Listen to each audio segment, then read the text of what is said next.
Hi there folks, it's Aoife, survivor of domestic abuse. I just really want to come back in relation to Emma Murphy's video about 2 years ago. And while I'm not minimizing what Emma has been through, I have actually endured being imprisoned. I've been sexually abused, physically abused, I've broken bones, as you'll see here. It's very hard to make out the outline here with the shine, but I have had my skull fractured a number of years ago. I also had a piece of glass stick in my mouth as I was put through a window. If I do this, I'm just wondering if I come up closer whether or not you can see that.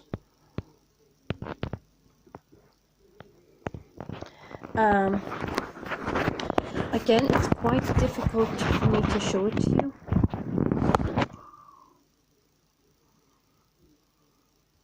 So basically it's here.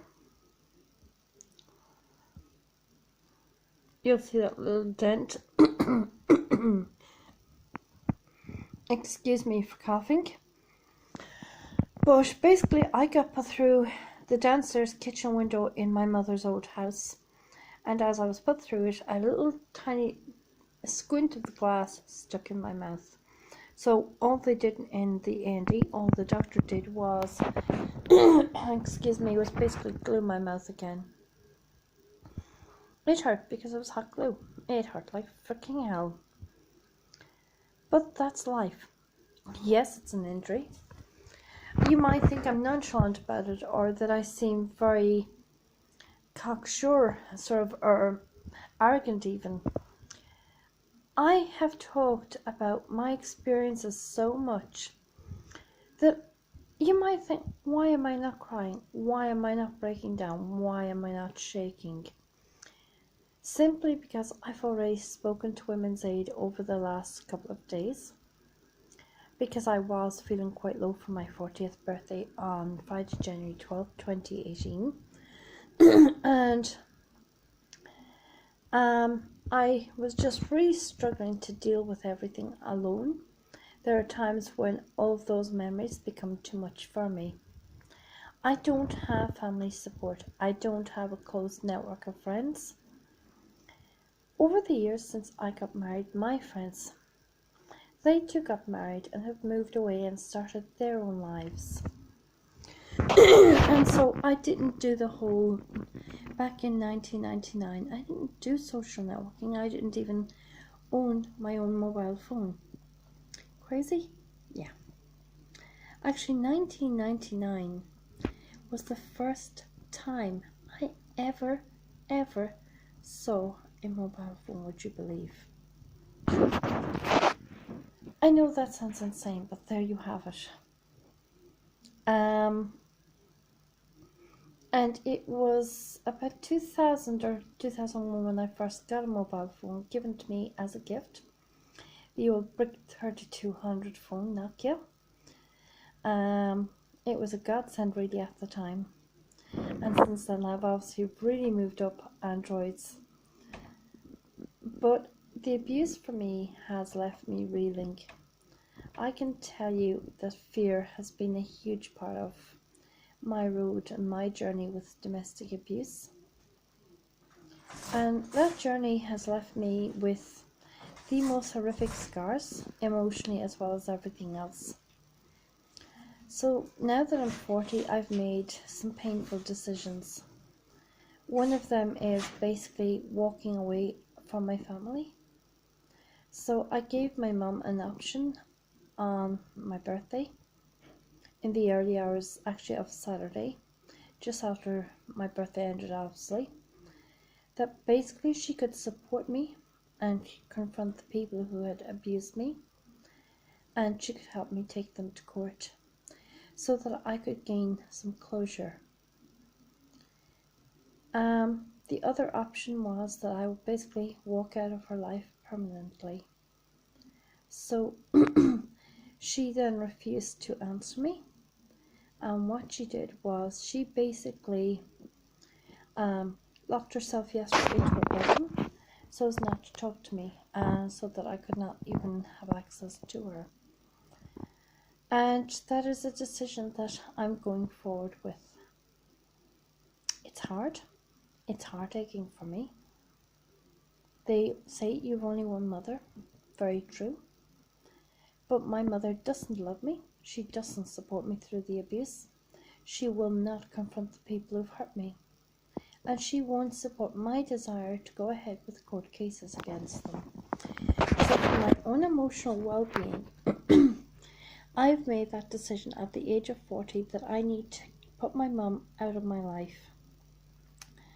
That I basically, for my own well-being, for my own mental health well-being, for my recovery, for me to put some closure over this, is basically to move abroad to England and start a new life. As I said, knowingly that my mum has also endured the domestic abuse from her ex-husband, who is my stepdad, isn't easy for me. And I've had to make the decision, because my brother is also an abuser, that I need peace, that I need not to be afraid anymore. It's not fair me getting my bones broken and nothing being done about it. So one of the hard decisions in my life for this year is basically, as I might say, the pun, flying solo.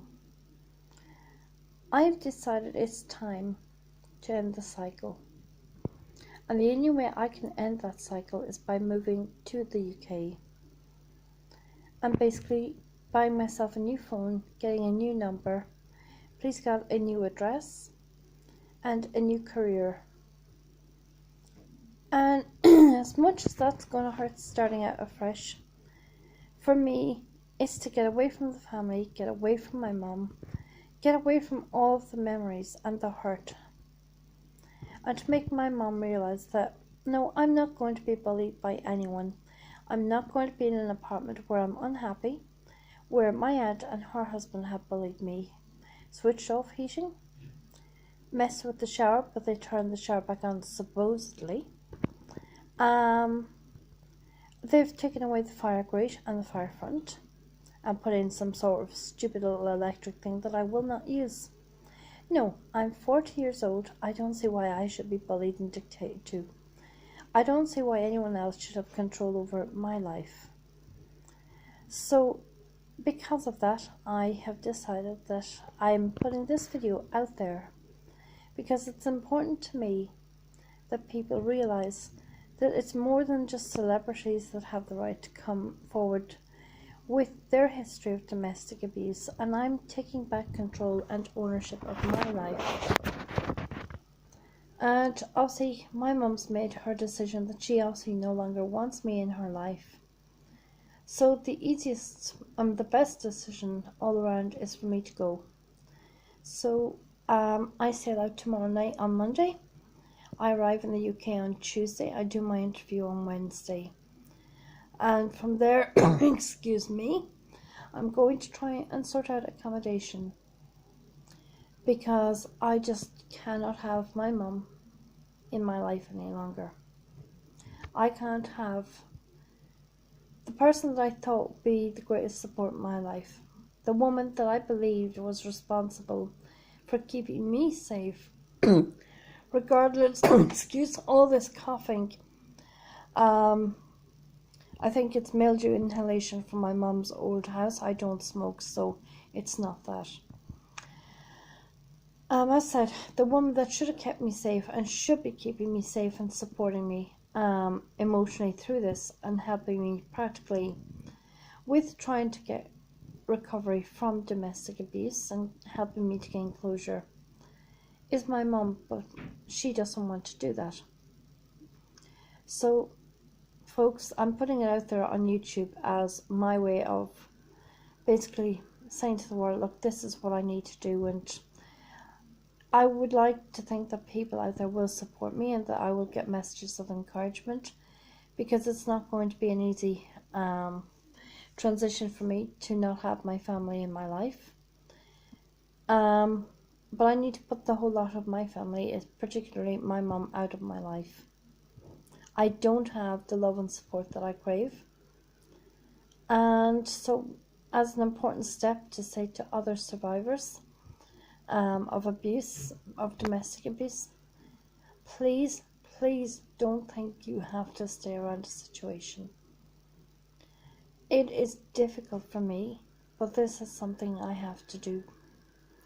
I don't want to end up like my mom having breakdowns. I want freedom from fear. I want freedom from abuse.